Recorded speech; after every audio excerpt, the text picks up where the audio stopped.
इतिहास अतीत से वर्तमान किताब का चैप्टर 2 पढ़ने वाले हैं, जिसका नाम है भारत में अंग्रेजी राज्य की स्थापना।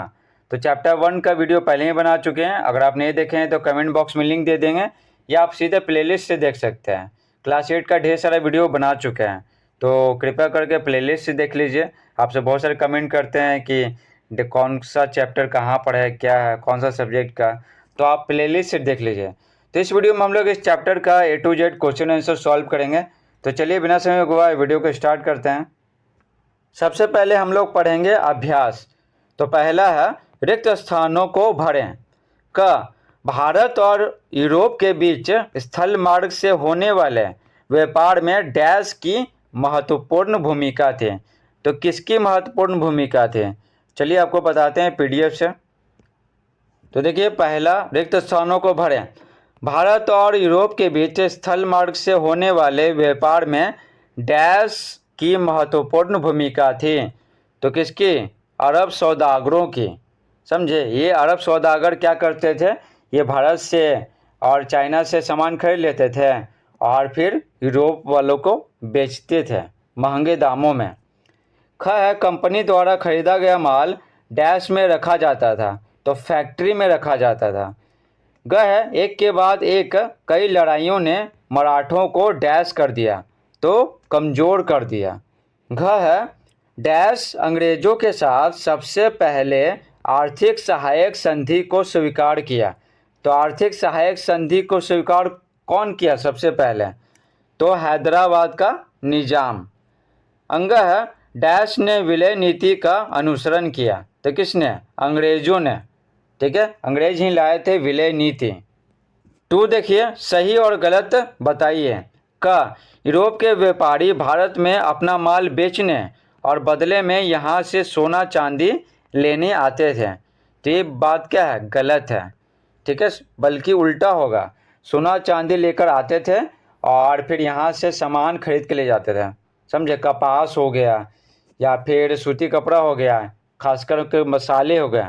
समझे, तो यहाँ क्या बोला गया? सोने चांदी लेने आते थे। ठीक है, लेने आए थे, तो ये गलत है। ख है ईस्ट इंडिया कंपनी को भारत में व्यापार करने का एक अधिकार मिल गया। तो ये बात सही है। ठीक है, शुरुआत में है ना, ईस्ट इंडिया कंपनी को भारत में व्यापार करने के लिए एक अधिकार दिया गया वहाँ के महारानी के द्वारा, इंग्लैंड की महारानी के द्वारा। ग है भारतीय राज्य एकता के अभाव में एक एक कर अंग्रेजी शासन के अधीन होते चले गए। तो ये सही है। घ है कर मुक्त व्यापार से बंगाल के राजस्व का काफ़ी नुकसान हो रहा था। ये भी सही है। अंग है कंपनी की सेना की जीत हुई क्योंकि उनके पास भारतीय सेनाओं से बेहतर तोपें और बंदूक थी। तो ये भी हो जाएगा सही। अब देखिए, आइए विचार करें। पहला प्रश्न है यूरोप की व्यापारिक कंपनियों ने क्यों भारत के राजनीतिक मामलों में हस्तक्षेप करना शुरू किया? तो उत्तर लिखेंगे, यूरोप की व्यापारिक कंपनियों को करों में छूट और व्यापार में एकाधिकार राजनीतिक क्षेत्र से ही मिल सकते थे। तो देखिए, यूरोप की जो व्यापारिक कंपनियां थी ना, तो उनको चाहिए था टैक्स में छूट, कर में छूट चाहिए था और व्यापार में एकाधिकार चाहिए था कि नहीं, सिर्फ हम ही व्यापार करें भारत में और खूब मुनाफा कमाएं और अपने देश ले जाएं। तो कैसे मिल सकता था? राजनीतिक क्षेत्र से ही मिल सकता था। और किसी क्षेत्र पे वो शासन करे, उसको कब्जा लेंगे तो कर नहीं देना पड़ेगा। तो वही बोला गया। और भारतीय राज्य एक दूसरे से लड़ने में मशगूल थे। ठीक है, एक दूसरे से लड़ने में मशगूल थे, तो इनको लगा कि चलो सही है। इस स्थिति का लाभ उठाकर उन्होंने भारत के राजनीतिक मामलों में हस्तक्षेप करना शुरू कर दिया। अब देखिए दूसरा नंबर, अंग्रेज बंगाल पर क्यों अधिकार करना चाहते थे? बंगाल पर, बंगाल उस समय बहुत ही धनी राज्य था। तो उत्तर लिखेंगे, बंगाल एक बड़ा और धनी प्रांत था। बंगाल पर अधिकार प्राप्त करने का अर्थ होता कि कंपनी राज्य में जो भी माल खरीदती बेचती उस पर उसे कोई कर नहीं देना पड़ता। अतः इन्हीं व्यापारिक कारणों से अंग्रेज बंगाल पर अधिकार करना चाहते थे। तो बंगाल पर अधिकार क्यों करना चाहते थे? पहला बात है ना, तो बंगाल एक बहुत बड़ा प्रांत था और धनी प्रांत था। ठीक है, इसके पास पैसा था। अगर इस पर अधिकार अंग्रेज कर लेता है तो यहाँ पर जो भी माल खरीदेगा बेचेगा उसको टैक्स कर नहीं देना पड़ेगा। तो क्या बहुत ही फ़ायदा है अंग्रेज़ों को, इसलिए अंग्रेज़ बंगाल पर अधिकार करना चाहते थे। तीसरा सवाल है, क्यों और किन परिस्थितियों में भारतीय शासकों ने सहायक संधि की शर्तों को स्वीकार किया? किसकी शर्तों को? सहायक संधि। ठीक है, तो उत्तर लिखेंगे, अंग्रेज भारतीय राज्यों को अपनी आधुनिक सैन्य सहायता देना चाहते थे ताकि वे अपने पड़ोसी राज्य से लड़कर आसानी से जीत सकें। ठीक है, ज़्यादातर राज्य कंपनी की सैनिक शक्ति से डरकर भी सहायक संधि को स्वीकार कर लिए। ठीक है, तीसरा देखिए, पलासी और बक्सर के युद्धों में आप किसे निर्णायक मानते हैं और क्यों?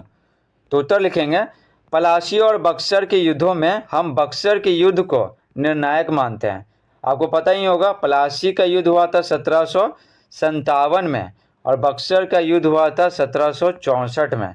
तो बाद में हुआ 1764 वाला और ये पहले हुआ।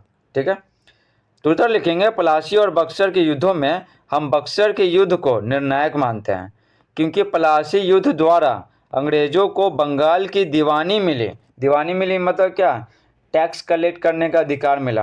ठीक है ना, कर जमा करने का अधिकार मिला।